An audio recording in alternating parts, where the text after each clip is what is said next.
Hey guys, Amber back again with Amber on Demand, here with another informative video to help you reach your notary business goals. We're going to get into some really good juicy stuff. This is going to be for those people that are ready to get started, that are serious about their business, that are ready to put in the work. Take action. If you are ready, take action down below in the comments, and I'm definitely going to respond and root you on. Today, we're going to talk about how to set up and structure your notary business in 7 easy steps. That's it. 7 steps, but if you follow them to a T, you will be up and running in no time. So let's go ahead and get to it. Get your pen and paper. Let's go. So you've officially decided, I want to do this thing. I can do this. I believe in myself, and I know I have the skills to get this done.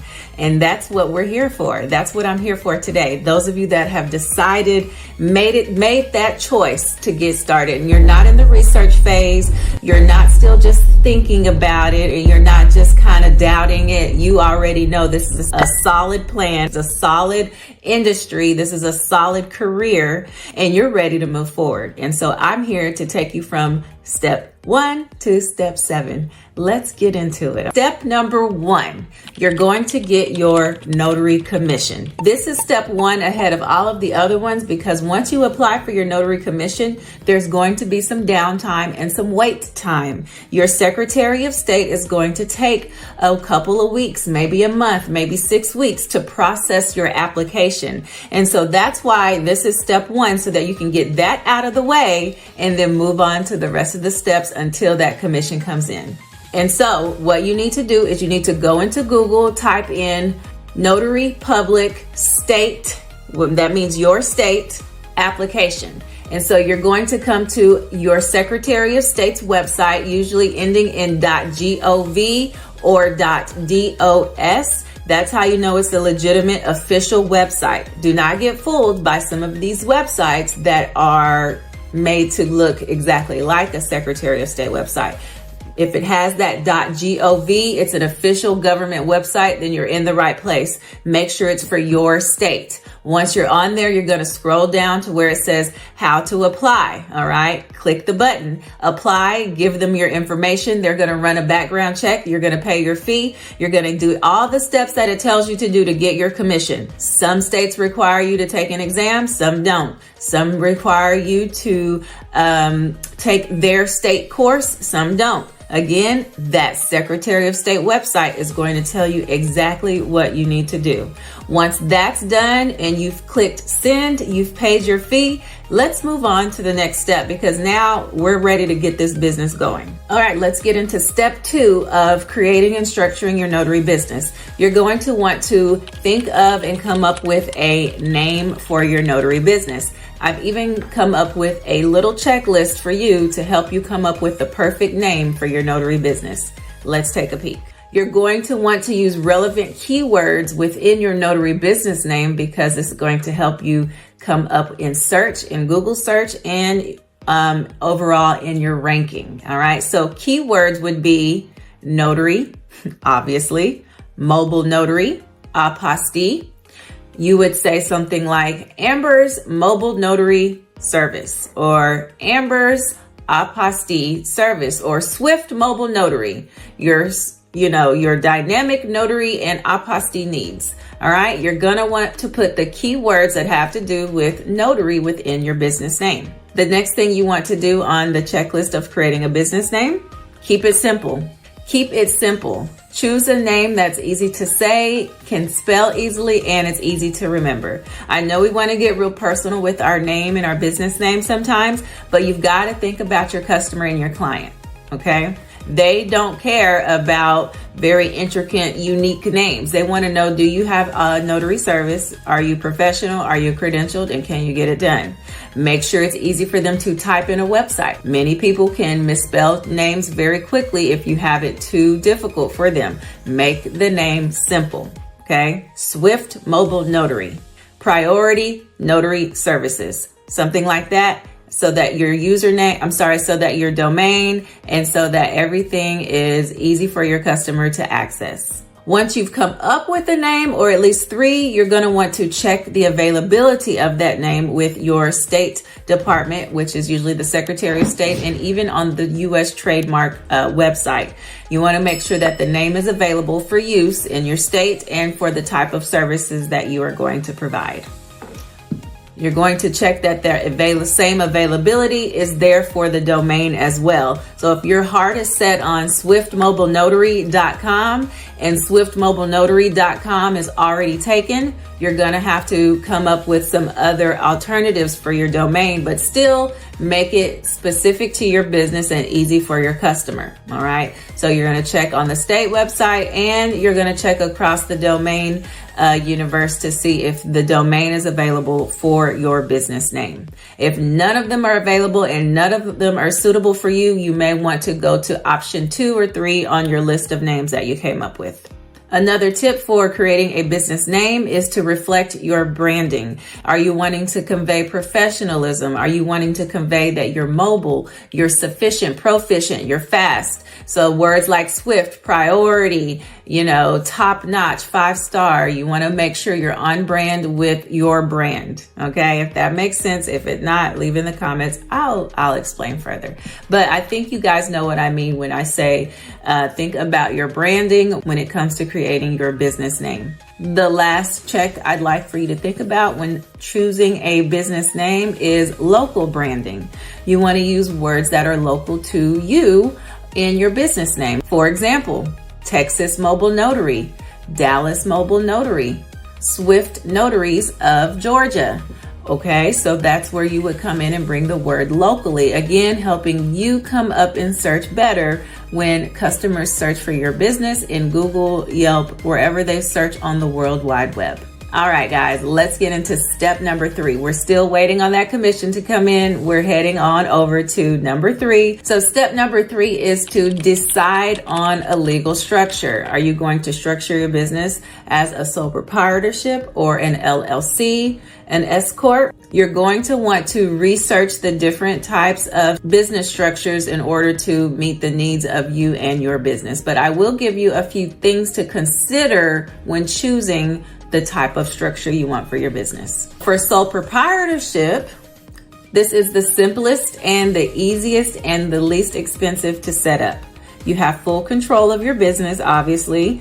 And then as far as taxes goes, income is reported on your personal tax return, simplifying tax filing.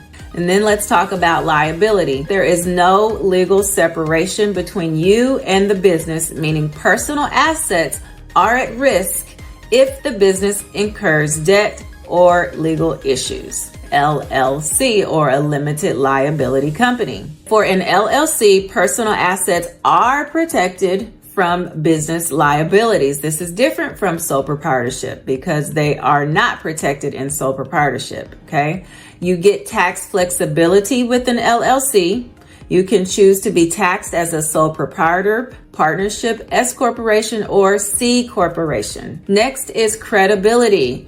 Having an LLC is often perceived as more professional and credible by clients. The next one is compliance. An LLC does require more paperwork and fees compared to a sole proprietorship. Corporation, a C corporation or an S corporation. So these are ones that you definitely want to make sure you are consulting with a tax professional to guide you on the best option for you. For C corporation, it is strong protection for your personal assets, growth potential. It's easier to raise capital by issuing stock. Honestly, this is typically not the option for our type of business. However, I do want to inform you. So for taxation, you are subject to double taxation. Corporate profits are taxed and shareholders are taxed on the dividends. S corporation, which is the type of setup I have for most of my businesses, which is an LLC taxed as an S corporation. An S corporation is similar to a C corporation, providing strong protection for personal assets.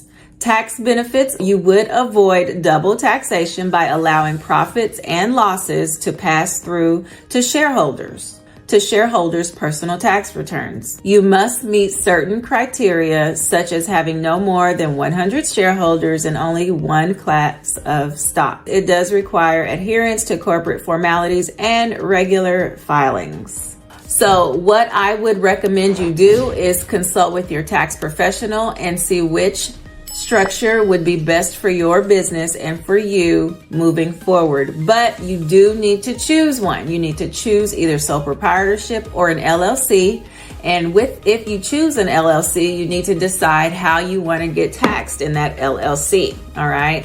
It's very imperative that you get educated and have information to make an informed decision. Step number 4 is to get all of your notary supplies. You still are on the fence of exactly what supplies to get, or you want to know what supplies I recommend. I am linking the video right down here on which supplies that you need in your notary business. But let's go over just a few. So the first things you're going to want to buy are a notary stamp and a journal. Obviously, you're going to want the stamp because that is how you actually notarize a document. I recommend getting at least 2 stamps in the beginning, and then you're going to get a journal so that you can document the notarizations and appointments that you have every single day. Then you want to ensure you have the correct office supplies for a notary business. Things like paper clips, pens, blue ink and black ink, rubber bands. You're going to want stapler. If you are doing loan signing, you're going to want a commercial printer, such as a dual tray laser printer. Other kinds of office supplies you might need are folders and things like that to help with your branding when you are marketing and sending out documents to clients, and when you are returning documents. Staying on brand, putting your promotional and marketing materials in those folders. Also, you're going to want to go ahead and order your business cards, any flyers that you'd like to make when you're out marketing. These are all going to be under office supplies. If you would like a complete list of office supplies, again, you can check the video that I am linking here, or you can check out my Amazon storefront where I've specifically listed all the different notary supplies that you will need. Next, you're going to outline the pricing for said services according to your demographics in your area and what's the going rate for these particular services. I talked a lot about competitor analysis and how to properly price your services competitively amongst other notary business owners within your city and state. It doesn't make sense to put your prices the same as someone in California if you are in New York, all right? Because their demographic, their lifestyle, their clients are different from those in New York.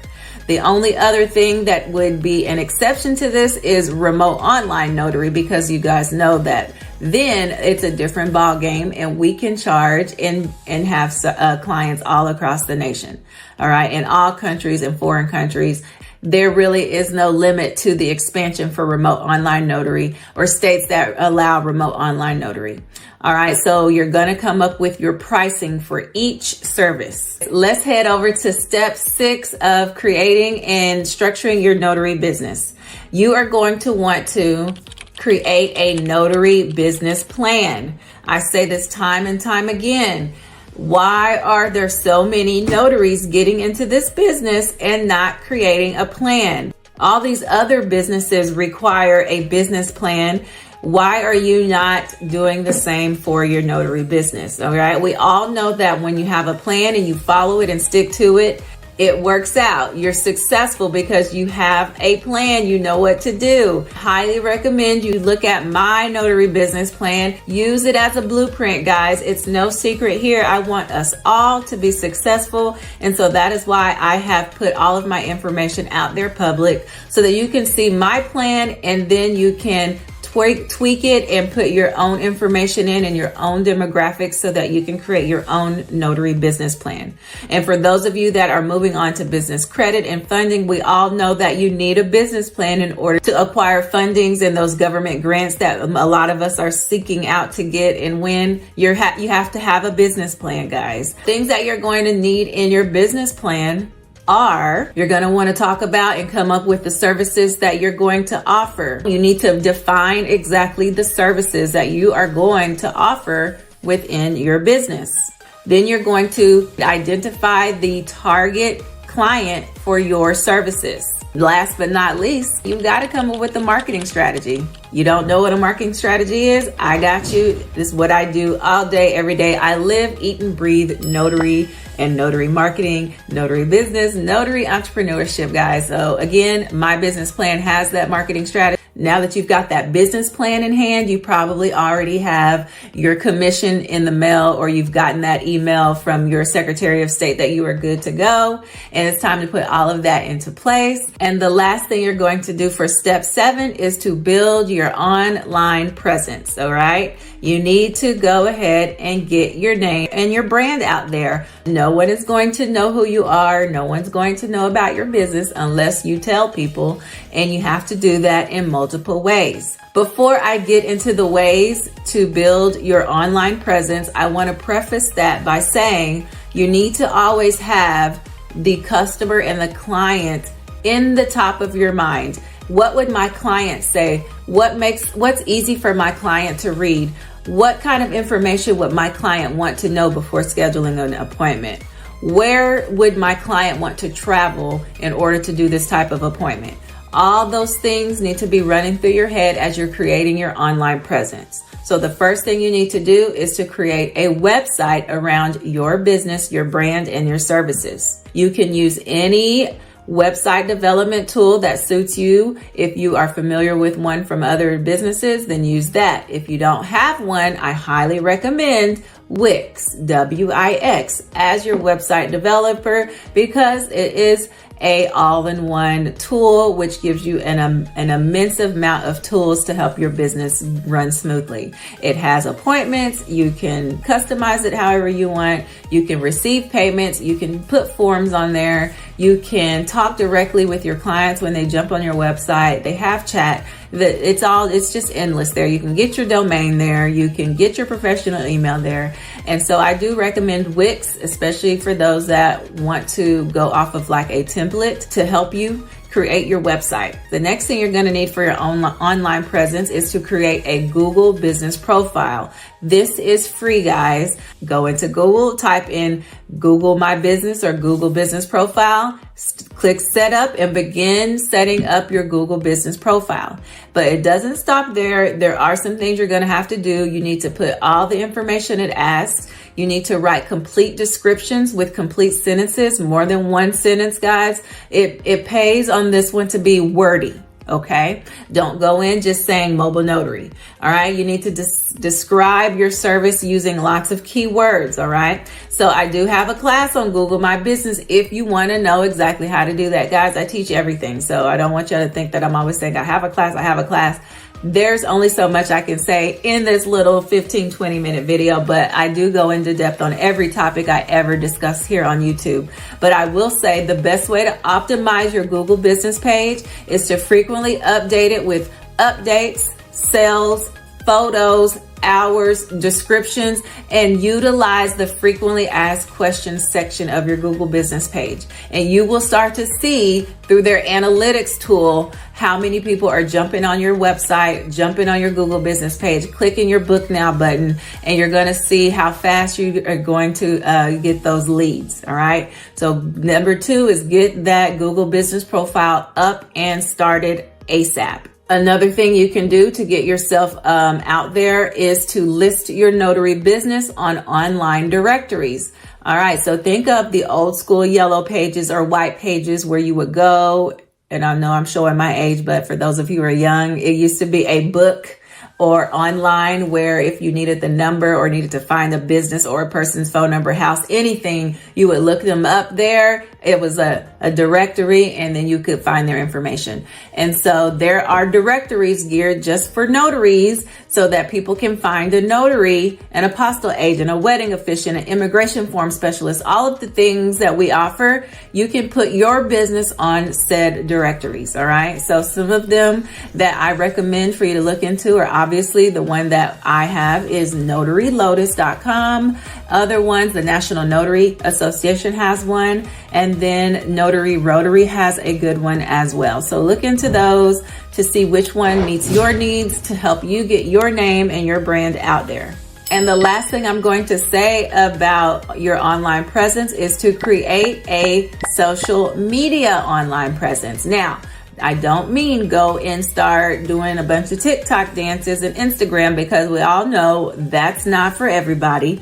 When I say social media presence, I mean get yourself a professional LinkedIn account and start promoting and talking about your business and making connections with the type of client that you want to work with and contract with. For example, I'd be contacting and connecting and networking on LinkedIn with attorneys, law offices, escrow officers, real estate agents, mortgage companies, mortgage brokers. Those are the type of people that I would want to make connections with on LinkedIn. Next, you're going to want to have one other type of social media account at minimum, and that can be Instagram or Facebook or even TikTok, especially if you're a remote online notary. TikTok has been very valuable in reaching clients all around the world to use your remote online notary services. All right, and we have someone coming to our Empower Notary Summit to talk exactly how she gets clients all around the world while sitting at home, and she's banking at least $14,000, $15,000 a month from her home as an online notary. So stay tuned for that. If you want to come to the Empower Notary Conference, we'll link that information down below as well. Your social media presence, I recommend a LinkedIn account and then at least one other social media account, be it Facebook, Instagram, TikTok. Or if you want to do all of them, that's fine, but at least one. And get used to how to post. Get used to sharing information about your business, your services, educational content that your client might want to know about. And that's it, guys. Those are the 7 steps you need in order to set up and structure your notary business and go for success. If you found this video valuable, please comment down below so that we can hear from you, so that I can connect with you. And I can't wait to see you at the next one. For any of you coming to the Empower Notary Conference this September, I can't wait to meet you. We are going to have so much fun. It's going to be such a valuable evening. It's going to be amazing. I'm going to let you guys go. I'll see you on the next one. Have a good day.